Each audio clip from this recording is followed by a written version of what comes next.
오늘 우리에게 주시는 하나님의 말씀은 신약성경 골로새서 2장 6절 7절 말씀입니다. 골로새서 2장 6절부터 7절, 제가 가지고 있는 성경으로는 325쪽에 있고요. 골로새서 2장 6절과 7절 말씀, 두 절 말씀만 보겠습니다.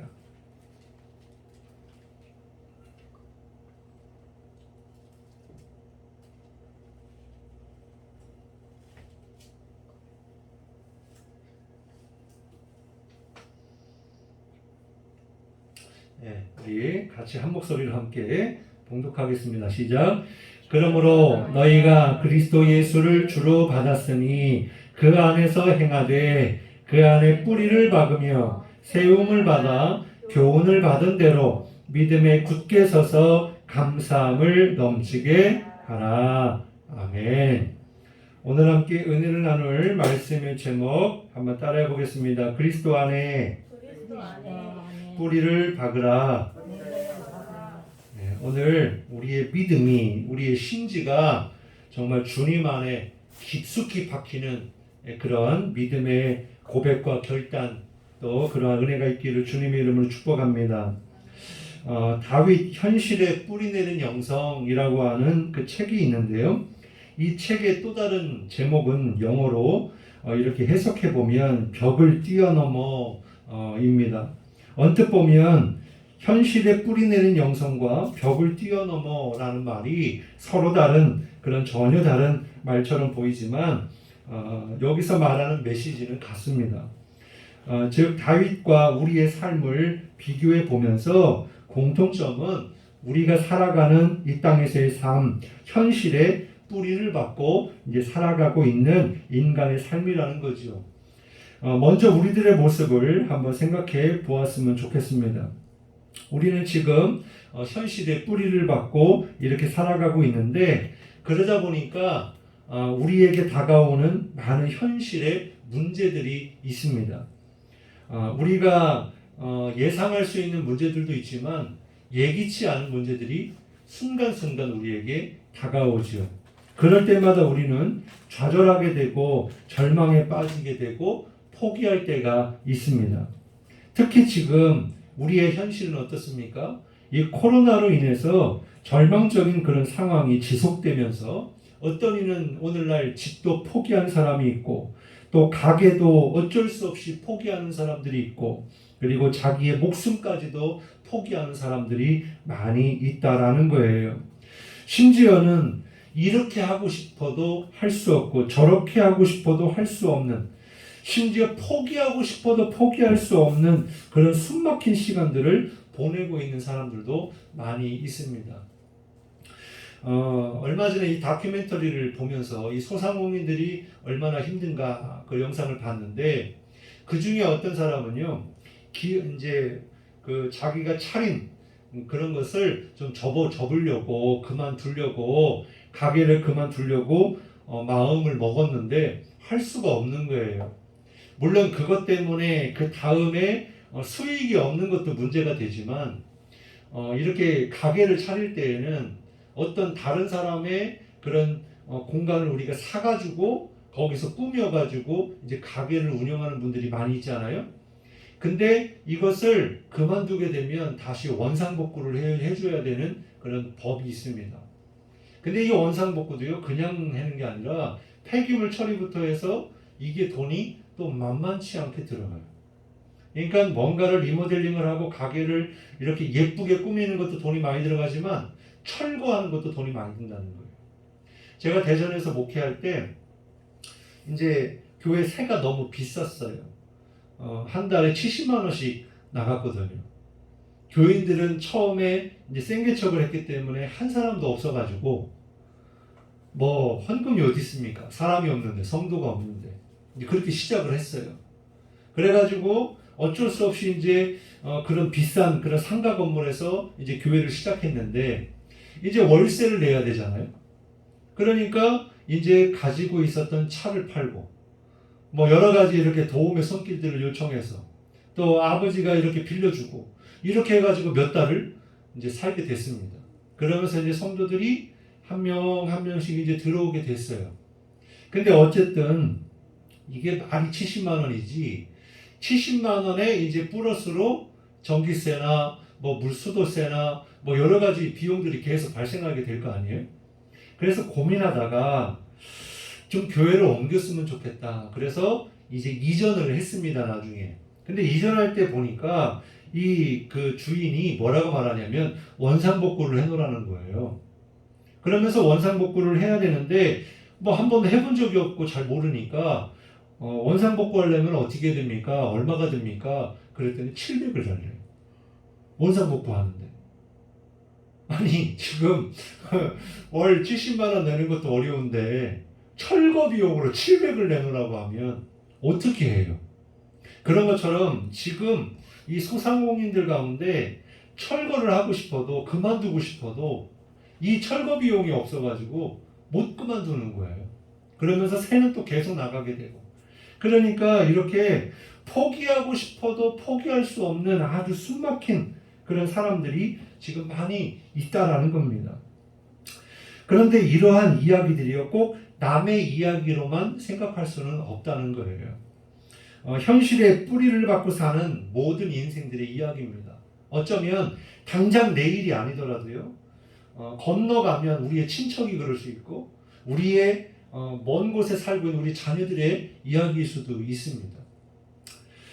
그러나 다윗을 우리가 생각해 보면 다윗도 똑같은 인간이었기 때문에 다윗이 당한 현실에 많은 문제들이 있었다는 거죠. 그럼에도 불구하고 다윗은 그러한 현실에 안주하거나 또 포기하거나 주저앉아 있지 않았다는 겁니다. 왜냐하면 그는 늘 하나님을 경험하고 하나님을 추구하고 늘 하나님을 의지했기 때문에 어떠한 삶의 문제의 벽이 딱 이제 오게 되었을 때 그것 앞에 주저앉아 있는 게 아니라 뛰어넘었다는 거예요. 그 벽을 담을 뛰어넘었다는 거예요. 심지어는 현실에 닥친 죽음의 위기 가운데서도 어떤 이는 어차피 이렇게 죽을 바에 내가 그냥 생명을 끊겠다라고 할 수 있을 만한 그런 상황이 있었습니다. 왜냐하면 사울에게도 늘 쫓김을 받았고 그래서 결국에는 이제 도망가다가 적진에 적들이 있는 땅으로 들어가게 됐으니까 이건 걸리면 죽는 거예요. 근데 거기서 이 다윗이 거기 가서 죽으면 자기한테도 그렇고 집안에도 그렇고 불명예스럽기 때문에 어쨌든 생명을 포기할 수도 있었겠지만은 다윗은 그렇게 하지 않았다는 겁니다. 오히려 지금의 현실을 넘어서서 하나님을 보았고요. 하나님이 하시는 일들을 기대하며 표대를 바라보며 달려가는 참된 신앙의 모습을 가지고 있었다라는 겁니다. 그래서 시편 18편 29절에 보면요. 다윗의 고백인데요. 내가 주를 의뢰하고 적군을 향해 달리며 내 하나님을 의지하고 담을 뛰어넘나이다 그랬습니다. 그러니까 하나님을 의지하는 사람과 하나님을 의지하지 않는 사람의 차이가 여기 있는 거예요. 하나님을 믿지 않는 사람은요. 눈에 보이는 사람이나 물질이나 그런 것을 의지합니다. 근데 그런 것이 사라지잖아요. 그럼 의지할 대상이 없기 때문에 포기할 수밖에 없는 거죠. 이게 다 모든 인생들이 그렇다는 겁니다. 근데 하나님을 믿는 사람, 예수님을 믿는 사람은 다르다는 거예요. 우리에게 물질이 없어도, 사람이 없어도, 건강이 없어도, 환경이 어떨지라도 우리에게 힘을 주시고 내가 의지할 만한 대상이 있다는 겁니다. 바로 하나님이라는 거죠. 그러니까 다윗은 어떠한 상황에 있어도 그 하나님을 의지했기 때문에 눈앞에 보이는 담을, 눈앞에 보이는 벽을 뛰어넘었다는 거예요. 주님을 의지했기 때문에. 그러니까 우리가 잘 알고 있는 골리앗과의 싸움에서도 현실에 안주하고 현실에 뿌리박은 그 이스라엘 백성들 중에는 한 사람도 골리앗 앞에 담대하게 나가는 사람이 없었지만 다윗은 어린 소년의 나이로 무기 하나 들 수 없을 만큼 연약한 존재인데 그가 골리앗 앞에 담대하게 나간 것은 바로 만군의 여호와의 이름으로 내게 나아가노라. 그는 골리앗을 본 게 아니고 하나님을 보았기 때문에 그 공포와 두려움의 벽을 뛰어넘은 거예요. 그래서 골리앗까지도 이길 수 있었던 것입니다. 그런 것처럼 다윗은요, 현실에 그냥 거기에 주저앉아 있거나 포기하는 게 아니라 주님을 의지하고 그 모든 자기의 생명의 근원이 하나님이시다라고 하는, 그래서 자기의 모든 삶의 중심을, 그 뿌리를 하나님께 박은 그런 사람이었다라는 겁니다. 그런데 우리가 잊지 말아야 될 것은요, 그렇다고 해서 다윗이 엄청나게 위대한 신앙의 인물이라고 해서 그는 그랬다, 그는 무조건 성공한 사람이고 믿음의 사람이었다, 이렇게만 볼 수 없는 거죠. 우리가 히브리서 11장의 말씀을 통해서 믿음의 선진들 가운데 다윗의 말씀을 나눴잖아요. 그러니까 다윗은 우리와 똑같은 인간이고 그는 잘못도 저질렀고 용서받지 못할 죄를 범한 사람이에요. 그도 유혹에 넘어갔던 사람입니다. 그런데 그가 하나님께 쓰임받고 하나님의 마음을 감동케 한 이유는 그가 어떤 위치에 있든, 그가 어떤 힘을 가지고 있든 그는 하나님 앞에 엎드릴 줄 아는 사람이었다.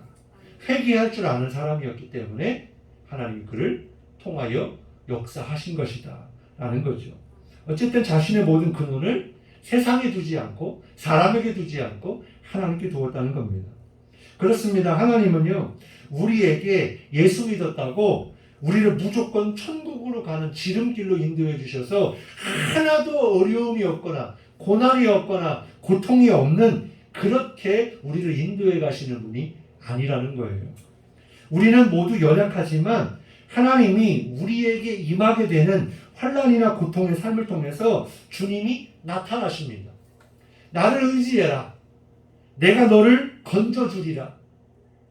그렇게 주님은 말씀하시는 거예요. 그래서 그 연약함 가운데, 문제 가운데 우리의 눈을 열어 주님을 보게 하시고 주님을 깨닫게 하시고 주님을 믿게 하심으로 인하여 우리의 마음의 중심을, 세상에 의지했더니, 세상에 거기에 우리의 마음을 두고 살았더니 그건 후회만 남는 인생이었더라. 그걸 깨닫게 하셔서 오직 예수님께 우리의 믿음의 뿌리를 내리고 그 예수님을 먹고 예수님에게까지 자라나기를 주님은 원하신다라는 겁니다. 오늘 본문은요, 사도 바울이요, 옥중서신이라고 하는 로마의 감옥에 갇혀 있을 때 에베소서라든지 빌립보서라든지 빌레몬서라든지 골로새서라든지 이걸 가리켜서 옥중서신이라고 합니다. 감옥에서 쓴 거예요. 뭐 때문에? 예수님을 전하는 것 때문에 붙잡혀간 거예요. 그러면 환경으로 보나 상황으로 보나 현실로 보나 누가 더 불쌍한 사람이에요? 밖에 있는 사람이 불쌍한 사람이에요? 감옥에 들어가 있는 사람이 불쌍한 사람이에요? 우리 사람의 눈에는 감옥에 들어가 있는 사람이 불쌍한 사람이잖아요. 그리고 감옥에 있는 사람이 무슨 소망이 있겠습니까? 이제 죽을 날만 기다리고 있는데. 근데 빌립보서 말씀을 보면 뭐라 그래요? 이 안에 들어있는 이 바울이 밖에 있는 성도들에게 기뻐하라 그러잖아요. 내가 다시 말하노니 기뻐하라. 아니 어떻게 감옥에 있는 사람이 밖에 있는 성도들을 걱정하면서 기뻐하라고 격려할 수 있겠습니까? 왜 그래요? 바울은 비록 몸뚱아리는 감옥에 있었지만 그의 마음은 주님께 있었기 때문에 오히려 그곳이 그에게는요 천국인 거예요. 그런데 밖에서 자유를 누리고 먹을 것 마실 것 입을 것 염려하지 않고 살아가는 사람들이 사람의 눈에는 이게 잘 사는 것 같고 정말 어떻게 보면 좀 부러울 만한 그런 인생일지 모르지만 그들의 심지가 세상에 있기 때문에 늘 마음에는 어때요? 근심 걱정이 떠날 일이 없는 인생을 살아가는 거예요. 그래서 사도 바울이 비록 감옥에 있지만 골로새 교회 성도들, 제가 이제 수원에서 사역할 때 터키로 소아시아 7교회를 방문하러 성지순례를 다녀왔어요. 그래서 라오디게아 그 교회를 제가 가봤는데 라오디게아 교회에서 골로새 땅이 보입니다. 저 멀리 보여요. 그래서 원래 성지순례를 가면 이제 거기까지 가서 보게 되는데 전 직접 보지는 못했습니다만은 어쨌든 그 골로새 교회의 성도들에게 쓴 편지가 바로 골로새서인데 그들에게 뭐라고 말씀하고 있냐면 이렇게 말씀해요. 골로새서 2장 6절에 그러므로 너희가 그리스도 예수를 주로 받았다라고 말씀하고 있습니다. 바로 성도라는 것은 어떤 존재냐? 예수 그리스도를 주로 받은 존재가 성도다라는 거예요. 이 말은 이전에는 예수 그리스도가 우리의 주인이 아니었다는 말도 포함이 됩니다. 즉 요한복음 8장 44절에 보면 본래 우리의 주인은 누구였냐면 마귀, 사탄이었다는 거예요. 너희는 너희 아비 마귀에게서 났으니 너희 아비의 욕심대로 너희도 행하고자 하느니라. 그렇죠. 누구를 주인으로 삼느냐에 따라서 주인을 기쁘게 해야 되니까 마귀를 기쁘게 하고 마귀를 좋게 하는 것은 뭐예요? 마귀의 뜻대로 행하는 건데 마귀는 우리의 정욕을, 우리의 탐욕을, 우리의 욕망을 부추겨서 죄짓게 만드는 그런 존재이기 때문에 그 마귀의 자녀, 마귀의 자식, 마귀에게 속한 종들은 다 욕심대로 사는 그런 사람들이다라는 겁니다. 그게 누구라고요? 주님을 주로 받기 전에 모든 사람들이 그렇다는 겁니다. 그는 처음부터 살인한 자요 진리가 그 속에 없으므로 진리에 서지 못하고. 그러니까 예수 믿지 않는 사람들, 예수님을 믿기 전에 살면요 진리에 서지 못하는 삶이라는 거예요. 거짓된 삶을 살아가는 거예요. 그런데 어떻게 됐습니까? 이제는 주인이 바뀌었다는 겁니다. 우리의 주인이 이제 마귀가 아니라 예수님을 구주로 받았기 때문에 이제 우리의 주인은 누구다? 예수님이시다라는 겁니다. 할렐루야. 이게 얼마나 축복인지 몰라요. 우리가 하나님의 자녀가 됐다는 거예요. 예수님이 우리의 주인이 되셨다는 거예요. 이건 우리의 본질상 존재 자체가 변화된 겁니다. 바뀌어진 거예요. 뿌리가 달라진 거예요. 무엇 때문에? 예수님의 십자가 때문에. 이렇게 우리는 모든 성도들은 예수님을 주인으로 받은 사람들이다. 이것을 너희는 깨달아라 라고 하는 겁니다. 그러면 예수님을 주인으로 삼고 살아가는 사람들의 삶은 어떤 삶이냐?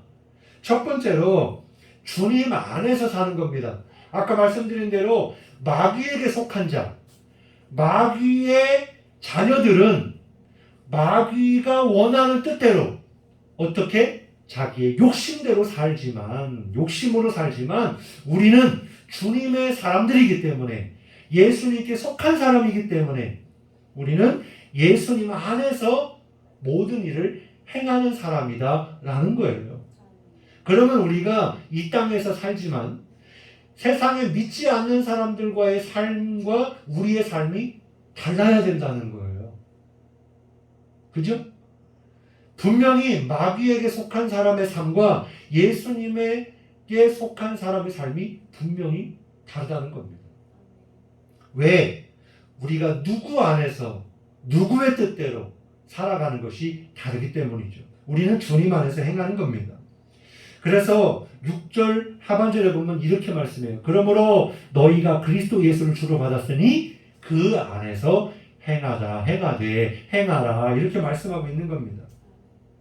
두 번째로 우리가 성도로서 주님의 뜻대로 살아가는 삶은 어떤 삶이냐? 그리스도 안에 뿌리를 박은 삶이다라는 거예요. 골로새서 2장 7절에 보면 그 안에 뿌리를 박으며 이렇게 되어 있어요. 그래서 제가 오늘 말씀의 제목을 그리스도 안에 뿌리를 박으라 이렇게 말씀을 정한 겁니다. 다시 말해서 그리스도 안에 뿌리를 박으라는 것은 예수님이 누구시라는 거예요. 1장 8절에 보면 그가 근본이시오 라고 되어 있습니다. 근본이시오.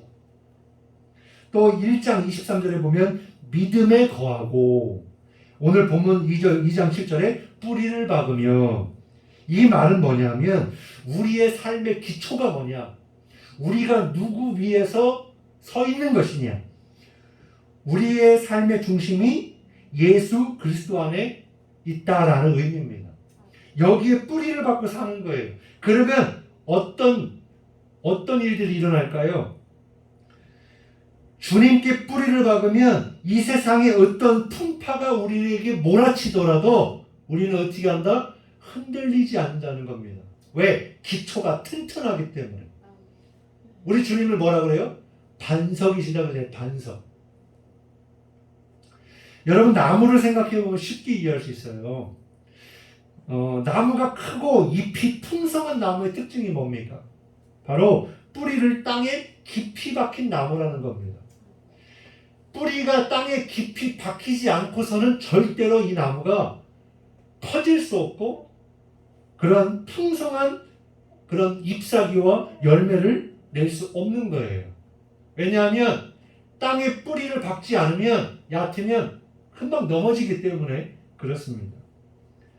그런데 이 나무가 그렇다고 해서 그렇게 되기까지 아무 일도 없느냐? 뭐 그 나무가 특별해서 그런 것이냐? 그런 게 아니라 이 나무는 수많은 풍파가 있었지만 그거를 견딘 거예요. 그리고 점점 더 뿌리를 더 땅속 깊이 내리는 겁니다. 그러다 보면 이제 땅속에 뿌리가 들어가고 더 깊이 들어가다가 거기에 돌이 바위가 있다 그러면 그 뿌리가 또 바위를 감싸는 거예요. 그러니까 이 땅속 깊이 박힌 이 뿌리 이걸로 인해서 나무는 어떻게 되는 거다? 흔들리지 않는다는 겁니다. 그러니까 우리가 예수님께 뿌리를 받고 또 더 깊이 뿌리를 내려야 하는 이유, 예수님을 진짜 잘 믿어야 되는 이유, 그 이유는 우리의 인생 가운데 얼마나 많은 삶의 그런 문제와 벽들이 우리 앞에 딱 가로막고 있다는 거죠. 무슨 힘으로 이길 수 있느냐는 겁니다. 그런데 우리가 주님 안에 뿌리 박혀 있으면 절대로 넘어지지도 않고 흔들리지도 않고 뿐만 아니라 이러한 나무들은요 더욱더 큰 가치가 있습니다. 어떤 가치가 있냐면 쓰임새가 있다는 거예요. 예를 들어서 배를 만들잖아요. 우리나라의 배가요 전 세계에서 이 조선 이 선박을 만드는 기술이 1등이래요. 대단하죠. 이 조그만 나라가. 그래서 이 목포를 가보면요 그 엄청난 배들이 많이 있고 거기서 많은 일들을 이렇게 이루어내고 있는데 배를 만들 때 이 돛대 옛날 그 돛대를 만들 때는 어떤 나무를 가지고 쓰냐면 이 돛대는 뭐예요? 바람을 직접 맞아야 되는 거잖아요. 근데 바람을 맞아도 부러지지 않으려면 이 나무가 강해야 되는 거예요. 그래서 아무리 바람을 맞고 비를 맞고 아무리 그래도 넘어지지 않을 수 있는 나무, 그 좋은 나무를 쓰는데 이 나무는 어떤 나무냐? 땅속 깊은 곳에 뿌리를 내린 나무, 그러한 수많은 풍파를 맞은 나무, 그 나무를 쓴다는 겁니다. 그러니까 우리의 인생 가운데 세상에 풍파가 많은데 우리가 그 풍파를 맞으면서도 우리의 신앙의 심지 뿌리를 예수님께 깊이 내리면 그러면 주님이 어떻게 하신다? 나를 통하여 하나님 역사하신다. 나를 쓰신다. 라는 거고요. 어떠한 시험이 오나 고난이 오나 그런 풍파가 우리에게 닥쳐올 때 우리는 어떻게 된다? 흔들리지 않고 넘어지지 않는다. 그러면 이런 나무에서 무슨 열매가 맺겠어요? 아주 큰 실한 열매가 맺겠죠. 큰 열매가 맺겠죠. 우리의 삶에 그런 열매가 맺게 되는 줄 믿으시기 바랍니다. 세 번째는요. 7절 상반절에 보면은 이렇게 말씀해요. 그 안에 뿌리를 박으면 그랬죠. 세움을 받는 삶인데 세움을 받아라고 본문은 말씀해주고 있습니다. 여기서 말하는 건요. 우리가 예를 들어서 건물을 지어 올리는데 이 그 유튜브를 이제 요새 보면서 그 이제 아파트를 세우잖아요. 그러니까 우리나라는 이 건설 쪽에도 참 탁월합니다. 잘해요. 근데 중국에서 이번에 어떤 것을 개발했냐면 아파트 10층짜리 건물을 세우는데 하루면 세우는 거예요. 하루. 아파트를. 그리고 지금은요. 아파트를 만드는 게 아니고 뭐 이렇게 막 하나씩 이렇게 시멘트를 발라가면서 그렇게 세우는 게 아니고 기계가 아파트를 만들어줘요. 기계가. 그러니까 지금 점점 세상은요. 발전해 나가고 있어요. 그래서 어떻게 중국에서 10층짜리 아파트를 그렇게 빨리 만들 수 있을까? 조립식입니다. 한 층 한 층을 만들어져 있는 거를 조립하는 거예요. 조립. 그렇게 하니까 금방 10층까지 올라가더라는 거예요. 무슨 얘기입니까? 우리가 이러한 건물이 하나씩 하나씩 올라가는 것처럼 이것은 뭘 말씀하고 있냐면 현재 시제로 사용했거든요. 이 단어를. 이건 뭐냐면 성장을 의미하는 겁니다. 우리의 믿음이 자라야 된다는 거예요. 골로새서 1장 10절에 보면 주께 합당하게 행하여 범사에 기쁘시게 하고 모든 선한 일에 열매를 맺게 하시며 하나님을 아는 것에 자라게 하신다고 그랬습니다. 우리가 누군가를 만나고 친밀한 관계를 맺으면요, 만나면 만날수록 새록새록 이 사람에 대해서 몰랐던 것이 하나씩 알게 되어집니다. 그러니까 그만큼 친밀한 관계를 맺어야 알 수 있겠죠? 그런 것처럼 예수님도 우리에게 원하시는 게 뭐냐? 하나님과 친밀한 교제를 통해서 주님을 아는 지식이 그리스도에 이르기까지 장성해라. 그리스도만큼 하나님을 아는 분이 어디 있습니까? 그죠? 그러니까 우리의 신앙이요, 맨날 옛날 신앙, 또 자라지 않는 신앙, 그런 신앙은 문제가 있는 겁니다. 우리의 신앙이 지속적으로 자라야 된다는 거예요. 더 자세하게 말하면 하나님을 아는 지식, 우리의 믿음이 자라야 된다는 겁니다. 이것은 믿음의 성숙이에요. 멈추면요, 문제가 되는 겁니다. 맨날 아이의 수준에 있으면 뭐가 문제가 있는 거예요? 영양분을 제대로 공급받지 못하는 거예요. 뭔가 성장판에 문제가 있는 거예요. 그러니까 이 아이들이 자라지 않는 거죠. 그런데 만약에 전혀 문제가 없어요. 근데 아이들이 엄마가 주는 밥 외에 막 군것질을, 저희 아이들이 그래요. 자꾸 과자를 달라고 그러고 자꾸 초콜릿을 사달라고 그래요. 근데 과자를 사주고 초콜릿을 사주면 밥맛이 사라지는 거예요. 그러니까 우리 둘째가 엄청나게 말랐잖아요. 살이 안 찌는 거죠. 더 자라기가 어려운 겁니다. 영양소도 부족하고요. 힘도 없습니다. 마찬가지예요. 우리의 신앙이 자라지 않으면 우리 힘이 없어요. 우리의 믿음이 흔들립니다.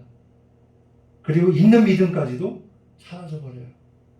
그러니까 우리의 믿음이, 또한 주님을 아는 지식이 자라나야 할 줄로 믿습니다. 네 번째는 교훈을 받는 삶이라는 겁니다. 골로새서 2장 7절 중반절에 보면 교훈을 받은 대로 그랬어요. 이게 무슨 말입니까? 주님의 가르침, 복음, 말씀을 잘 받으라는 거예요.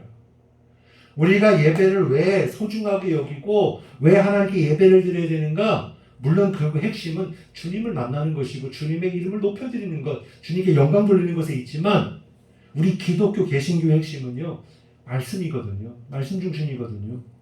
그래서 주님이 우리에게 말씀하시는 그 말씀을 들어야 믿음이 생기기 때문에, 말씀을 들어야 우리가 신앙인으로서의 삶을 살아갈 수 있기 때문에 말씀을 들어야 되는데 어떻게 해요? 말씀을 안 들으려고 해요.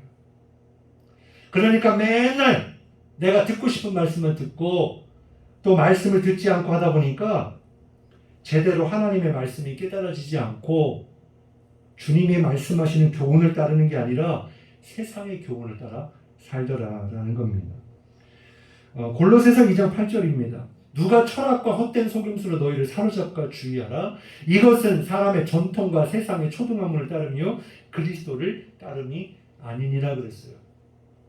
세상에서는요, 우리를요, 철학으로 속이고요, 헛된 속임수로 우리를 속입니다. 사람의 전통과 세상의 초등학문으로 우리를 진짜 영적인 세계로 나아가지 못하도록 우리의 머리를 그런 세상의 지식으로 가득 채우려고 그래요. 근데 뭐래요? 이게 초등학문을 따르는 거예요.